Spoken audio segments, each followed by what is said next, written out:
بسم اللہ الرحمن الرحیم نحمدہ ونصلی علی رسولہ الکریم اما بعد۔ عزیز ساتھیوں، امید آپ بخیر و عافیت کے ساتھ ہوں گے اور اللہ پاک کے فضل و کرم سے الحمدللہ ہم بھی خیر و عافیت کے ساتھ ہیں۔ گزشتہ ہفتے تقریباً 23 اپریل کو آپ سے بات کرنے کا موقع ملا تھا اور 22 اپریل کو جو کتاب کا امتحان ہوا تھا اس کا پرچہ بھی آپ کے سامنے رکھا تھا۔ تو آج ایک نئی خبر لے کے آپ کے سامنے حاضر ہوئے ہیں اوقاف میں قطر میں امتحان کے حوالے سے۔ اس سال 2025 میں پہلا امتحان کتابوں کا 21 جنوری کو ہوا تھا۔ اس کے بعد وہ پرچہ بھی ہم نے آپ کے سامنے رکھا تھا، آپ گزشتہ ویڈیو دیکھیں، آپ ملاحظہ فرما سکتے ہیں۔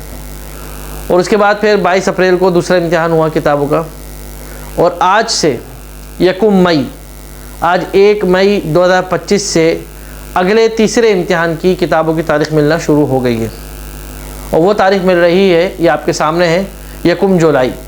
1 جولائی کو کتاب کا تیسرا امتحان اس سال کا ہو رہا ہے۔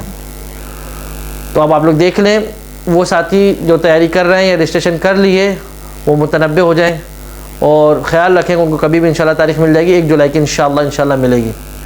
اور جو کرنا چاہتے ہیں تو وہ رجسٹریشن کر لیں، اللہ کرے ان کو تاریخ مل جائے۔ لیکن بار بار اپنی تیاری کو فوکس رکھیں۔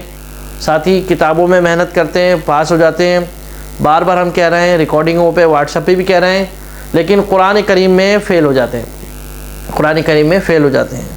اس لیے اکثر ساتھی ہم بھی سب کو یہ ہوتا ہے کہ بھئی میں تو اتنے سال سے تراویح پڑھا رہا ہوں، میں تو اتنے سال سے امامت کر رہا ہوں، 25 سال سے میں حافظ ہوا ہوں، اور میں تو جو ہے نا یہ کتابیں پڑھاتا ہوں، تو قرآن پاک میں لینے کیا مشکل ہے؟ اور علاقے میں تو میری بڑی واہ ہوتی ہے، اور لوگ جو ہے نا حضرت کہہ کے ملتے ہیں، قاری صاحب کہہ کے منہ سکھاتے ہیں، تو میں تو بہت بڑا قاری ہوں، میں جا کے پاس ہو جاؤں گا۔ نہیں میرے بھائی، جب تک آپ یہاں کے معیار کے مطابق مکمل نہیں اتریں گے اس وقت تک آپ امتحان دینے کی کوشش نہ کریں، ورنہ فیل ہونا آپ کا مقدر ہوگا۔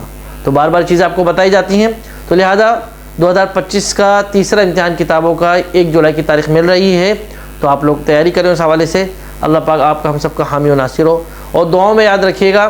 اور باقی آخر میں ہم سب اپنے غزہ کے مسلمان بھائیوں کو دعاؤں میں یاد رکھیں، دعا بھی کریں، اور جہاں تک ہم سے ہو سکتا ہے، جو کچھ ہو سکتا ہے وہ ہم کرنے کی کوشش کریں، جو کچھ ہو سکتا ہے رب کریم کے سامنے گڑ گڑائیں، دعاؤں کا اہتمام کریں۔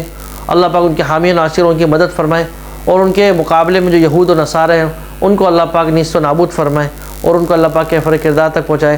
اللہ پاک تمام مسلمانوں کی مدد فرمائے۔ مسلمان جہاں کہیں بھی کفار کے سامنے ان کا مقابلہ ہو رہا ہے، اللہ پاک ان کی مدد فرمائے، اللہ ان کا حامی و ناصر ہو۔ دعاؤں میں یاد رکھیے گا۔ السلام علیکم ورحمۃ اللہ وبرکاتہ۔